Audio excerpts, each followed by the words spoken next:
Hey guys, this is the Mirza method, and I think it has a few potential upsides to CFOP, and I'm going to be explaining them in this video. So, goals for this method and what you should be averaging, and what you might want to look to be averaging by using this. I want to preface by saying this is definitely worse than CFOP. However, it definitely has its upsides for people who are like just coming out of sub 30 range, people who are trying to go like sub 20, sub 25, 20 to 30 range. Maybe they can get better. It's also good training in my opinion, for reasons on the cross you'll see later. In terms of requirements, you can use beginner method F2L. However, you need to know at least 4-look last layer to be able to execute this method correctly. But it's not a very high ask, and learning 4-look last layer takes less than 15 algorithms. Or maybe around there. So first off, we'll start with the cross of this cube. And this is actually different than a lot of other methods. In this method, we usually insert 3 cross pieces, but sometimes even 2. So, for example, on this scramble, we can see that we have the orange yellow here and orange blue here. So it's very, very easy to just go in and do something along the lines of, but there's very little look ahead to be had there, and it's not very optimal in my opinion. So let's give a good scramble to the cube again.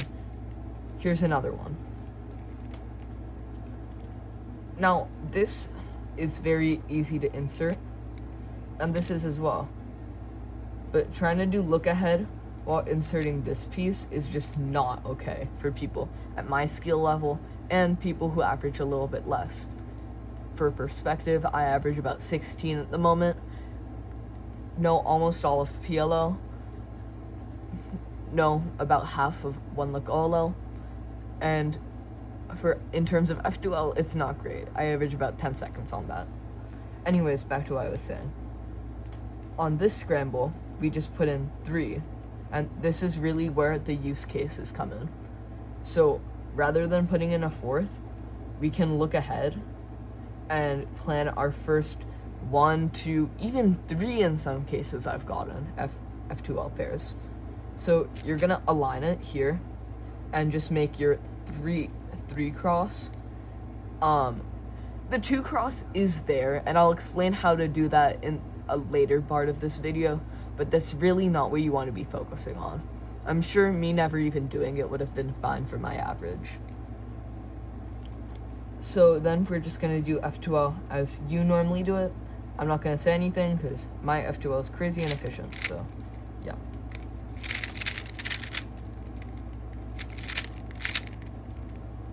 Pretty normal.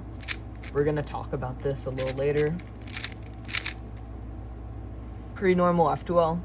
Definitely something that you need to get used to is how just it functions to have some of your cross edges in different places. So that's something you will need to get used to. But after just like 15 solves of messing around, I figured it out pretty decently. After that, if only 2 of your pieces are done, you would insert your first cross piece. But as I said, for most of these, you're gonna have to insert 3. So now we're gonna go on to OLL. As you can see on the bottom layer, one of these isn't solved. So in the top, there's gonna be 1 piece here. So we need to pretend that this is a white tile. And you may be asking, how do I know if this is flipped, if it's supposed to be flipped this way or that way? And you'll figure it out pretty soon, because in this case, we know that we can't just have one top cross edge up. So I know that this should be a white edge and perform the OLL like it's just normal. If it wasn't the case for something like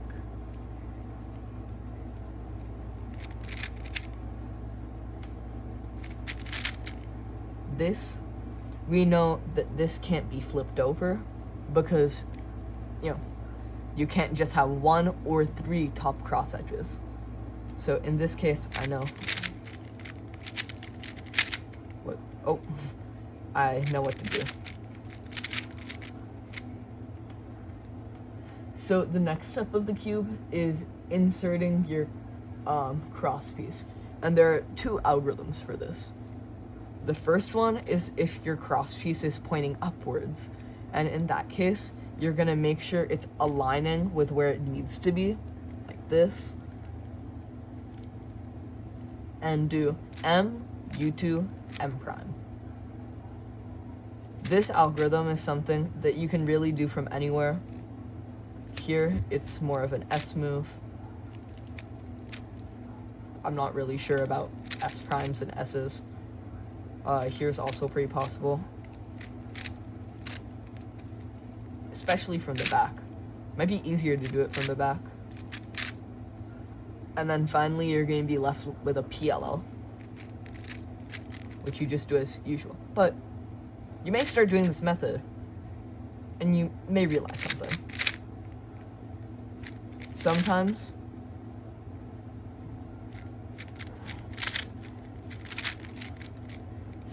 you get this case, where no matter how hard you try, you can't flip this edge, and it won't go in properly. What you do here is where it needs to go in, you go opposite of that with a U2, then go M, U, M prime, U, M, U, M prime. This solves it and gives you a new PLL.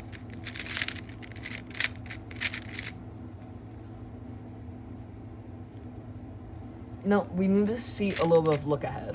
So, if you're just doing these algorithms straight up, you might notice something. This one's very easy to predict, and I mean, it makes sense. It's M, U2, M prime. Such a basic algorithm. What you'll notice is that what changes here is this back piece is gonna come to the front, and this cross edge is gonna come to here. And sometimes it's pretty hard to do, not gonna lie. Even I haven't mastered this step yet. And I made this method. So what you're gonna do is you're gonna check out both sides to know that these two are always gonna be the same as before I do it. So knowing that one side's gonna be full red and one's gonna be full orange, I know this is always gonna be a PLL skip. In this other algorithm, you'll notice that this side and this side always stay the same.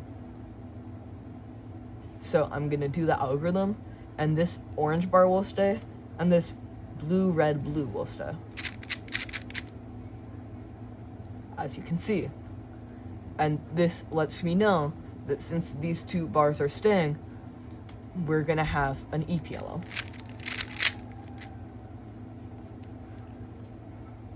Now, let's think about some of the benefits of this method versus CFOP.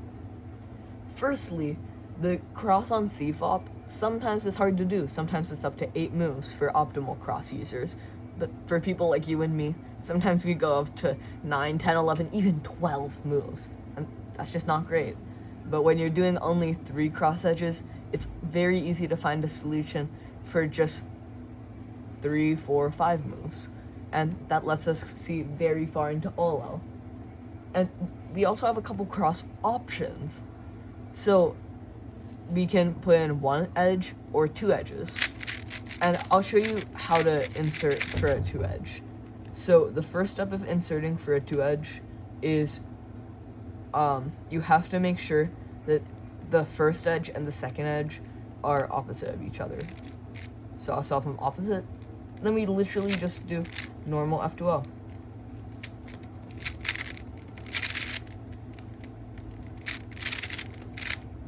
So after this, what you're gonna do is you're gonna insert one of the pieces in, do the OLL, and just solve the method as per usual. And I want to give you guys a little bit of a challenge. We see that we have to do the MU, M prime U, MU, M prime algorithm, and we have these 2 here and these 2 here. I want you guys to predict what PLL is gonna be. Here's the left side, here's the side facing me. 3, 2, 1. If you guessed U-perm, you'd be correct.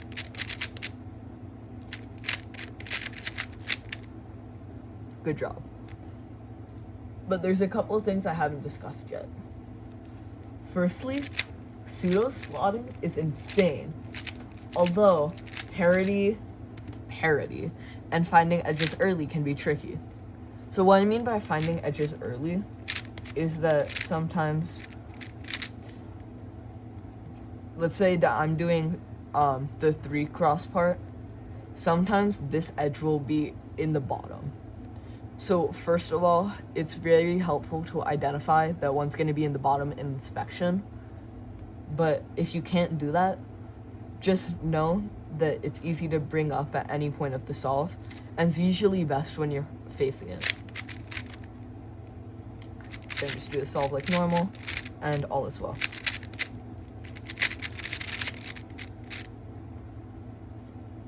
But what do I mean by parody? This is parody. Parody is when you need to put in your last slot when it's about to be OLL, and before you can do your OLL and then insert it, it's already in. As previously stated, if it's flipped, you just do it like normal CFOP with less upside, but that's not that common. This has the same likelihood to my knowledge. So what you do here is I just reinsert it. There's definitely multiple ways to do it. What I do is M, U, M prime, U prime, M, U2, M prime. Do the OLL as per usual.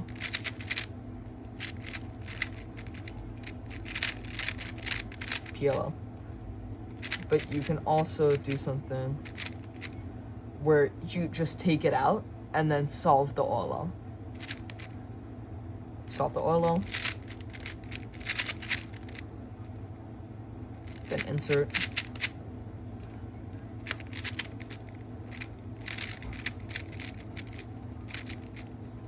So that's it. But here's one more note that I said about pseudo-slotting. So when you're only putting in 3 edges, what you can sometimes do is something like this. So if we have an open slot here, an open slot here, and nothing here,